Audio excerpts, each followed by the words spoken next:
Donc, bon matin tout le monde, mon nom est Karen, je suis entraîneuse en piscine et en plein air.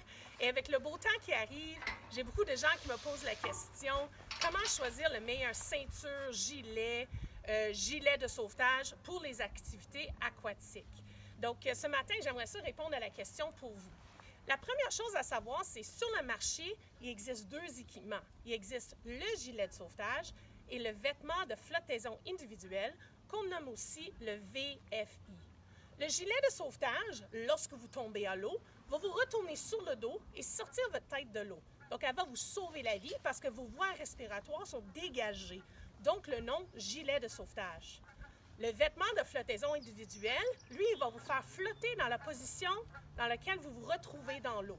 Elle vous ramène à la surface, mais elle ne va pas nécessairement sortir votre tête de l'eau.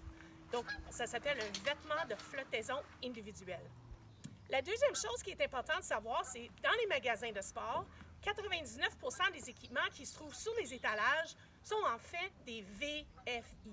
Les gilets de sauvetage, on va les retrouver plutôt sur les embarcations commerciales telles que les bateaux croisières, les bateaux mouches, les traversiers, etc.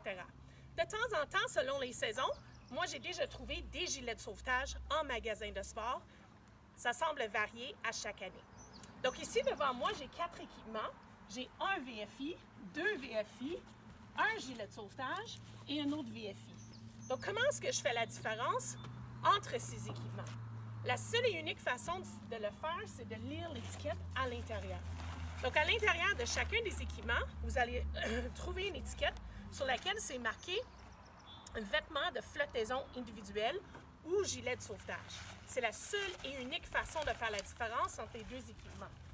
Si vous regardez de près, vous pouvez voir, j'espère que vous pouvez voir sur la vidéo, pourquoi les équipements diffèrent dans leur fonctionnement. Donc le gilet de sauvetage ici, le rembourrage sur le panneau en avant est beaucoup plus épais, tandis que le VFI est beaucoup plus mince. Le plus grand problème avec ces équipements-là, c'est qu'ils fonctionnent très très bien, mais la plupart des gens ne les utilisent pas de la bonne façon. Ils vont s'asseoir dessus à la place de le mettre. Donc, quand vous tombez à l'eau et votre gilet de sauvetage s'en va au vent, c'est très difficile d'aller nager, le chercher et de l'enfiler. Dans le temps, il y avait juste des gilets de sauvetage. Les gens les trouvaient trop gros, trop encombrants, pas confortables. Donc, pour encourager les gens de les porter, on a inventé le VFI, qui est plus confortable, plus mince, plus léger, moins chaud. Aussi, à une certaine époque, pour être approuvé par le ministère des Transports, le gilet de sauvetage ou le VFI avait le choix de 3 seules couleurs, donc l'orange, le jaune et le rouge. Encore une fois, on constate que le grand problème avec cet équipement-là, c'est que les gens ne le portent pas. Donc, on a baissé les standards, ça fait à peu près 20 ans, on a dit, écoute, n'importe quelle couleur, ça va. Personnellement, je vous encourage de rester dans le rouge, le jaune et l'orange, parce que c'est des couleurs qui sont voyantes. Donc, si vous êtes au large ou votre enfant est au large, on le voit très bien de loin. Une couleur très foncée ou une couleur qui est blanc va se camoufler très bien avec l'environnement, puis on ne va pas le voir de loin. L'autre chose qui est intéressante, c'est ces couleurs-là, c'est des couleurs qu'on associe avec l'urgence, les ambulances, les camions de pompiers, etc. Donc, quand quelqu'un voit cette couleur-là du coin de l'œil, on a un petit instinct à l'intérieur qui dit « Oh, urgence, il faut que je porte attention ». Par contre, quand on voit quelque chose de bleu ou jaune ou vert qui flotte, on a plus tendance à dire « C'est un jouet qui est parti au vent ». Donc, à l'intérieur de chacun de ces équipements-là, vous allez retrouver une étiquette. Si vous achetez votre VFI ou gilet de sauvetage de seconde main et l'étiquette, vous n'êtes pas capable de le lire, à ce moment-là, on ne l'utilise pas parce qu'on ne sait plus de quel équipement ça s'agit. À l'intérieur, donc, vous allez trouver de quoi il s'agit en tant qu'équipement. Vous allez trouver une grandeur, un tour de poitrine et vous allez trouver la masse ou le poids. Donc, celle-là, c'est pour un 90 livres et plus. Celui-ci, c'est pour un 20 à 30 livres. En général, les tranches sont 20 à 30 livres, 30 à 60, 60 à 90, 90 et plus. Dans les gilets de sauvetage, les tranches sont un peu plus grands. Ensuite de ça, à l'intérieur, vous voulez aussi vérifier pour être sûr que c'est approuvé par le ministère des Transports, maintenant du Canada. Maintenant, il y a plusieurs années que c'était le département de la garde côtière, des fois c'est pêche et océan. Ça a changé au fil des ans, mais il faut que ça soit approuvé par un département du gouvernement de Canada. C'est quelque chose, en fait, comme le banc de voiture pour les enfants que vous mettez dans votre voiture.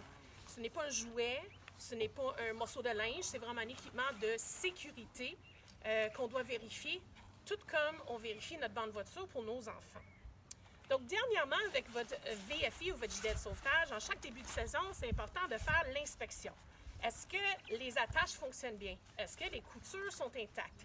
Est-ce que le tissu tient encore? Et est-ce que je peux lire l'étiquette à l'intérieur? C'est sûr que si vous avez des enfants qui grandissent, il faut regarder aussi pour être sûr qu'elle est encore de la bonne grandeur. Si jamais votre gilet de sauvetage n'est plus adéquat, ce n'est pas quelque chose qu'on va réparer.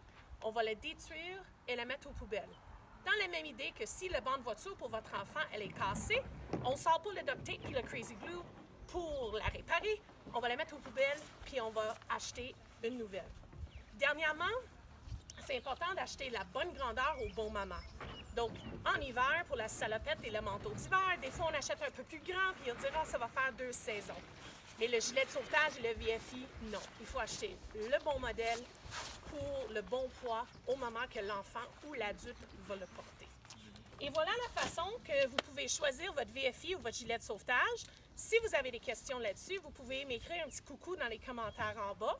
Je vais vous revenir dans quelques jours aussi avec une autre vidéo que je vais vous montrer comment bien l'installer sur votre enfant et comment vérifier pour être sûr que c'est la bonne grandeur pour votre enfant.